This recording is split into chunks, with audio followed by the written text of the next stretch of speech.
You ever see someone push an old man too far just because they think nobody will stand up for him? Because that is exactly what happened when our HOA president decided humiliating my grandfather in front of the entire neighborhood was somehow acceptable. What she did not know was, by the next afternoon, her entire position inside the HOA was gone, and people who supported her suddenly acted like they had never been on her side at all. My name is Tyler Morgan, and my grandfather, Frank, has lived in the same neighborhood for over 30 years, long before the HOA became obsessed with rules, appearance standards, and ridiculous violation notices. He was the kind of neighbor everybody respected. He helped people fix fences, watched houses during vacations, and knew almost every family on the street by name. Honestly, most people trusted him more than the HOA itself. Then Melissa Carter became HOA president. Before this story gets crazier, make sure to like and subscribe to Karen Stories daily, because stories like this prove some people completely lose touch with reality once they get power over a neighborhood. Melissa moved into the community about 4 years ago, and from the beginning she treated the HOA like some personal kingdom. Every month there were new rules, new fines, and new complaints. Wrong mailbox color violation. Holiday decorations left up too long, violation. Garden tools visible from side yard, violation. People got tired of it fast, but most neighbors stayed quiet because arguing with the HOA usually became exhausting, expensive, or both. My grandfather tried staying out of the drama completely, but Melissa seemed to target older residents, especially people she assumed would not fight back. One afternoon, she sent my grandfather a violation notice claiming his front porch flag holder violated updated appearance standards. The flag holder had been there for almost 20 years. It held the same American flag my grandmother used to put out every morning before she passed away. It flag meant a lot to him. He politely explained this to Melissa and asked if an exception could be made. She rejected it immediately. Then she added daily fines. At first, Grandpa just paid them because he hated conflict, and honestly, he still believed people could act reasonably if treated respectfully, but Melissa kept pushing harder. A month later, she complained about his driveway condition, even though several houses had worse cracks than his. Then she reported his wind chimes for excessive outdoor noise. Wind chimes. At that point, neighbors started noticing she was clearly targeting him. Still, Grandpa stayed calm. He kept saying eventually people like that expose themselves. Turns out he was right. Everything exploded during the neighborhood summer picnic. It was supposed to be a simple community event, food, music, families outside, kids running around, nothing dramatic. My grandfather was sitting quietly near the park entrance talking with old friends when Melissa walked over holding another violation notice right there in front of everyone.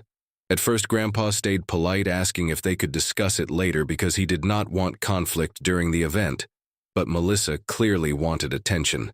She started loudly accusing him of refusing compliance and ignoring HOA authority while people nearby slowly stopped talking to watch. Then she pointed toward his house across the street and said, "Maybe if you can afford that oversized property, you can afford proper maintenance too." The entire atmosphere changed instantly, because everybody knew Grandpa lived there alone after my grandmother died, and maintaining the property by himself had become harder with age. But he still worked on that house every single week.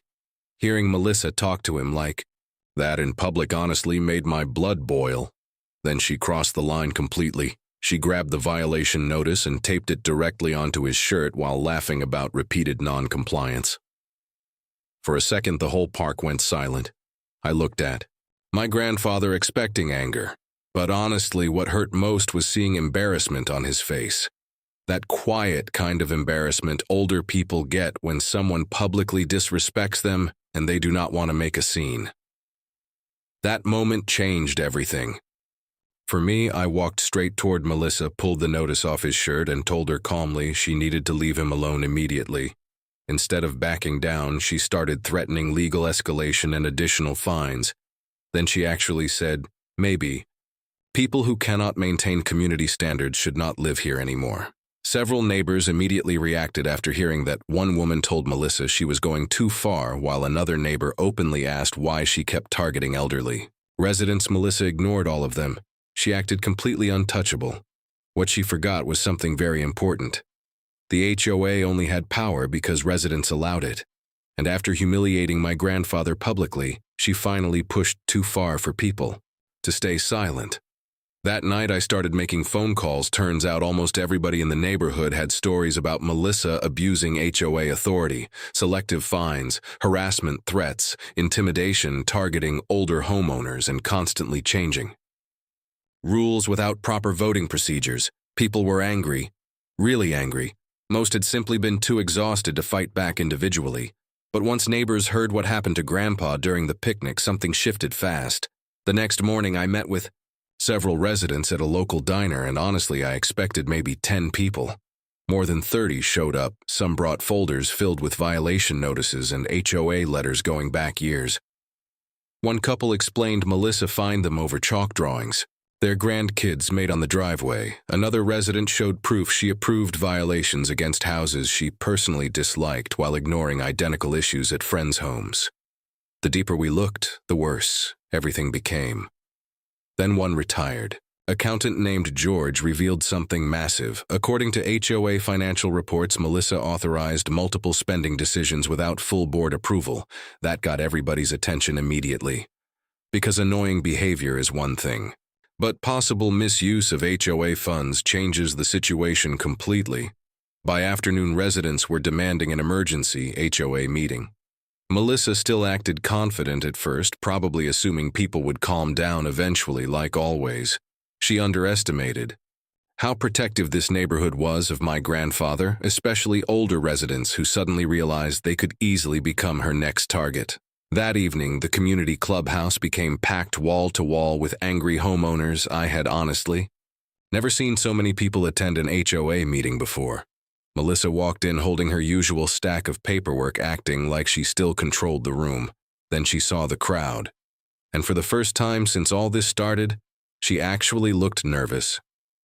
Residents immediately began speaking one after another, sharing stories, documents, violation records, and complaints about selective enforcement.